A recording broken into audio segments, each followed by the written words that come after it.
जरूरी सूचना है आप सभी स्टूडेंट्स के लिए। स्टडी फॉर सिविल सर्विसेज का Android app Google play store में आ चुका है, उसको प्लीज तुरंत इंस्टॉल कर लीजिए।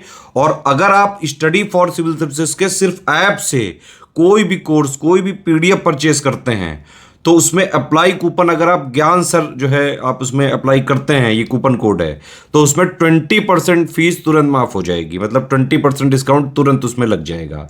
ज्ञान सर लिखना है, नॉर्मली ज्ञान सर, स्मॉल लेटर में है सब कुछ, कोई स्पेस नहीं, कोई कॉलम नहीं, सिर्फ ज्ञान सर, GYANSIR। इस तरह से अगर कूपन कोड लगाते हैं आप ऐप में बाई करने से पहले, जो अप्लाई कूपन वाले में आता है, तो 20% का डिस्काउंट तुरंत मिलेगा। वीडियो देखिए।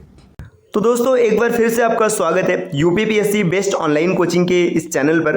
इस वीडियो में हम लोग ज्योग्राफी के टॉप 500 क्वेश्चंस की सीरीज में एक क्लास को और आगे बढ़ाएंगे, जिसमें प्रश्न संख्या 161 से आगे बढ़ेंगे। इससे पहले की वीडियोस अगर आपने नहीं देखी तो आप प्लेलिस्ट में जाकर जरूर देखिएगा।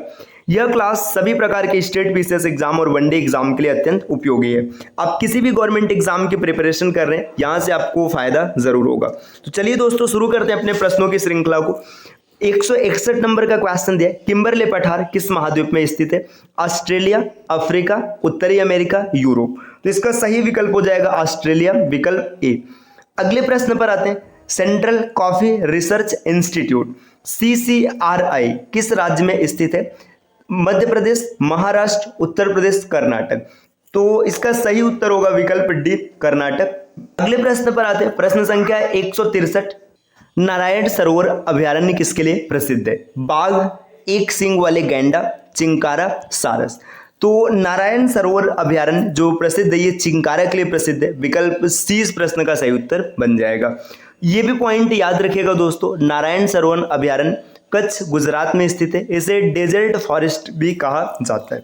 अगला प्रश्न दिया है यहाँ पर, केंद्रीय समुद्री मत्स्य अनुसंधान संस्थान CMFRI कहाँ स्थित है? बात मछली की है तो ये कोच्चि में हो जाएगा, विकल्प बी। अगले प्रश्न पर आते हैं। प्रश्न संख्या 165 नंबर का क्वेश्चन दिया है, हार्नबिल महोत्सव किस राज्य में मनाया जाता है? राजस्थान, उड़ीसा, तमिलनाडु, नागालैंड। 165 का सही विकल्प हो जाएगा, विकल्प डी, नागालैंड। अगला प्रश्न दिया है 166, रेणुका झील किस राज्य में स्थित है? 4 विकल्प दिया है, हिमाचल प्रदेश, केरल, असम, त्रिपुरा। रेणुका झील ये स्थित है हिमाचल प्रदेश में। विकल्प ए इस प्रश्न का उत्तर बनेगा। प्रश्न संख्या 167 दिया है, मृगवानी राष्ट्रीय उद्यान किस प्रदेश में? तेलंगाना, उत्तर प्रदेश, महाराष्ट्र और असम। तो इसका सही उत्तर हो जाएगा तेलंगाना। मृगवानी राष्ट्रीय उद्यान, Mrugavani national park is located in Telangana, विकल्प ए। प्रश्न संख्या 168, चंदोली राष्ट्रीय उद्यान किस प्रदेश में है? तो इसका सही विकल्प हो जाएगा, देखिए, असम, उत्तर प्रदेश, पुडुचेरी, महाराष्ट्र। तो इनमें से महाराष्ट्र इसका सही उत्तर बनेगा। चंदोली राष्ट्रीय उद्यान महाराष्ट्र में स्थित है। प्रश्न संख्या 169, इंडोनेशिया की नई राजधानी नूसंतारा किस द्वीप पर स्थित है? दोस्तों देखिए, इससे पहले इंडोनेशिया की राजधानी जकार्ता थी। अब जकार्ता डूबने के कगार पर है, तो जब जकार्ता डूबने के कगार पर है तो इंडोनेशिया ने अपनी राजधानी परिवर्तित कर ली और इसे नूसंतारा बना दिया।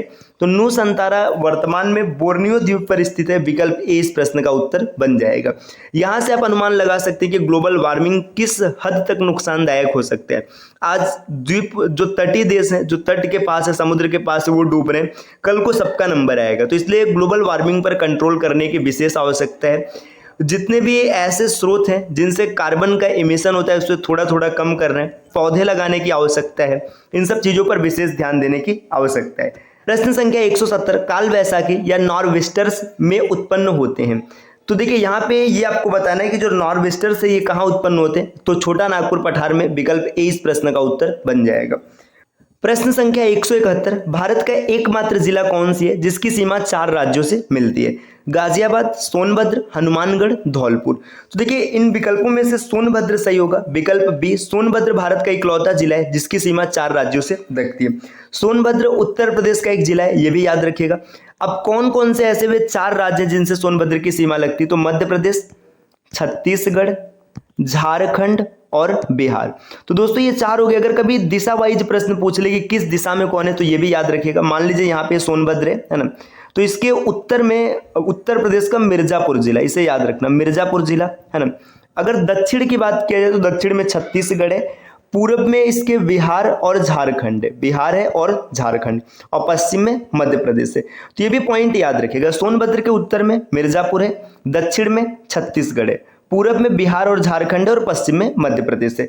चलिए दोस्तों अब अगले प्रश्न पर आते हैं। प्रश्न संख्या 172, चित्रकूट जलप्रपात को भारत का नियाग्रा जलप्रपात की संज्ञा दी जाती है, किस नदी पर है? देखिए चित्रकूट जलप्रपात, इसे नियाग्रा जलप्रपात भी कहते हैं, किस नदी पर है? सबसे पहले तो चित्रकूट नाम देख करके ये कंफ्यूज मत होइएगा कि उत्तर प्रदेश में, ये उत्तर प्रदेश में नहीं है दोस्तों। ये स्थित है इंद्रावती नदी पर। इंद्रावती नदी छत्तीसगढ़ में, छत्तीसगढ़ का बस्तर जिला, ये याद रखिएगा। तो ये उत्तर प्रदेश में नहीं है, इसे याद रखिएगा। अब अगले प्रश्न पर आते हैं। प्रश्न संख्या 173 दिया, टोन्स किस नदी की सहायक नदी है?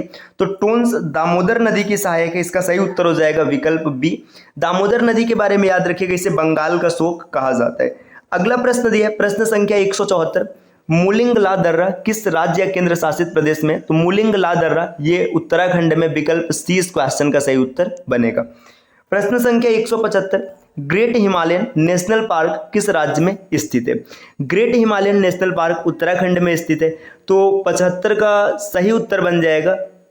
माफ कीजिएगा दोस्तों, ग्रेट हिमालयन नेशनल पार्क ये हिमाचल प्रदेश में स्थित है, विकल्प सी इसका सही उत्तर बनेगा। प्रश्न संख्या 176 दिया, स्वर्णिम पैगोडा का देश किसे कहा जाता है? तो स्वर्णिम पैगोडा का देश कहा जाता है म्यांमार को, म्यांमार इसका सही उत्तर बनेगा, विकल्प बी। अगला प्रश्न है प्रश्न संख्या 177, जैव मंडली सुरक्षित क्षेत्र सिमलीपाल किस राज्य में स्थित है? देखिए सिमलीपाल उड़ीसा का एक क्षेत्र है, तो विकल्प बी इस प्रश्न का उत्तर बनेगा। प्रश्न संख्या 178, राष्ट्रीय सुधर संवेदन केंद्र का मुख्यालय कहाँ है? नेशनल रिमोट सेंसिंग सेंटर का जो हेड क्वार्टर है कहाँ पर है? तो इसका हेड क्वार्टर है हैदराबाद, विकल्प बी इस प्रश्न का उत्तर हो जाएगा। प्रश्न संख्या 179, निम्नांकित नगरों में कर्क रेखा से निकटतम दूरी पर स्थित है। तो देखिए कर्क रेखा से जो निकटतम सबसे नजदीक की बात करेंगे तो अगरतला है, विकल्प ए इस प्रश्न का उत्तर सही हो जाएगा। अगरतला में एक जगह है उदयपुर, है ना, उदयपुर, ये अगरतला त्रिपुरा में स्थित, तो यही इसका उत्तर बनेगा अगरतला। प्रश्न संख्या 180, भारत का सुधर दक्षिण में इंदिरा पॉइंट निम्नलिखित में से कहां पर स्थित? देखिए इंदिरा पॉइंट की बात की जा रही है। इंदिरा पॉइंट भारत का सबसे दक्षिणतम बिंदु है, जो कि अंडमान निकोबार द्वीप समूह में स्थित है। तो देखिए यहाँ पे अंडमान निकोबार नहीं दिया, इसमें अलग अलग कर दिया, ग्रेट निकोबार, छोटा निकोबार, कार निकोबार, तो ये ग्रेट निकोबार पर स्थित है, विकल्प सी इस प्रश्न का उत्तर बन जाएगा। तो दोस्तों ये 20 क्वेश्चंस रहे, 20 में से कितने क्वेश्चन आपके सही बने आप कमेंट करके जरूर बताइएगा। मिलते हैं आपसे अगले वीडियो में, तब तक के लिए नमस्कार।